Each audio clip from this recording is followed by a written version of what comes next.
Harvard professor of law Alan Dershowitz is one of the most distinguished and certainly one of the most famous liberals in this country.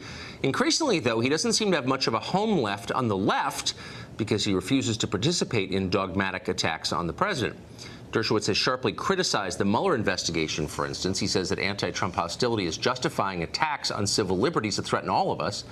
For saying that, he says his liberal friends don't invite him to dinner parties anymore, and some bark at him. Professor Dershowitz joins us tonight.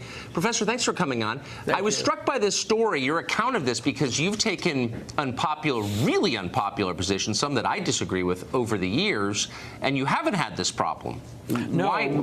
What's the difference? Well, it's Trump. Trump changes everything. Just yesterday on Martha's Vineyard, there was a dinner party to which I was not, my wife and I were not invited, but apparently I was the subject of the entire conversation. People asking, what's happened to Dershowitz? Why is he turned to the right?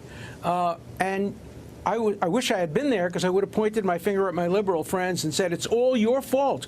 If you had worked as hard for the election of Hillary Clinton as I did, and if she had been elected and they were trying to impeach or charge her, I'd be saying exactly the same things in defense of her rights, as I did in defense of the rights of Bill Clinton and also in the defense of the rights of Richard Nixon going back to the 1970s. Well, I haven't that. changed. I have not changed. They have.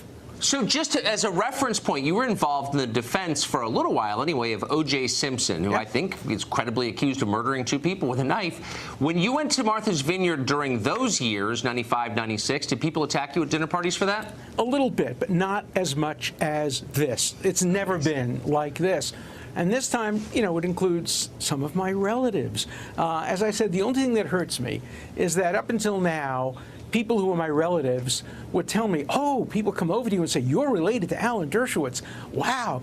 Now they say, you're related to Alan Dershowitz? How can you justify what he's been saying about Donald Trump? So it affects my relatives, and that hurts me. I have a thick skin. I've been doing this for years. I've developed the thickest skin imaginable. By the way, a lot of the tweets, then I get hundreds of tweets and messages, a lot of them not only focus on what I've been saying about the constitutional rights of Donald Trump, but they relate it to me being pro-Israel and Jewish and make an anti-Semitic thing out of it as well. And so, you know, there's not only too much anti-Semitism on the right, there's quite a bit of it on the anti-Trump left as well. I'm feeling it.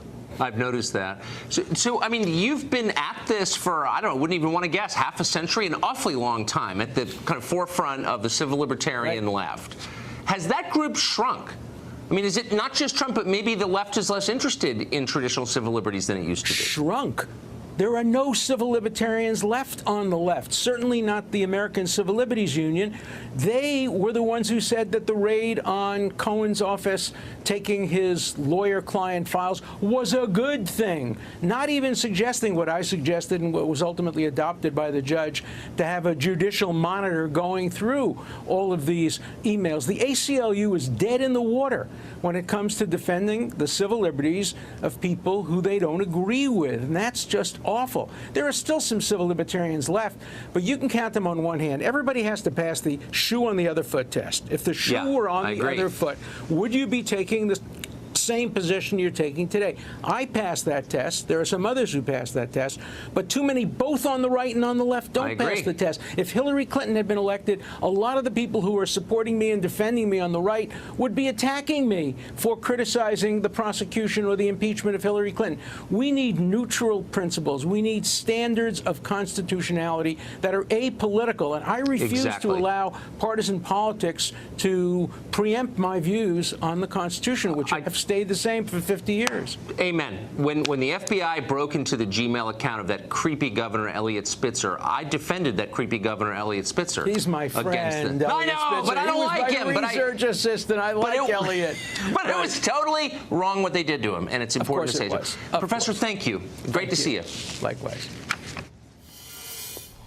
Well, American companies tend to be progressive and defiant in the United States, but when it comes to dealing with China's autocrats, they are meek and submissive, amazingly so. Latest installment of our series on China is after the break.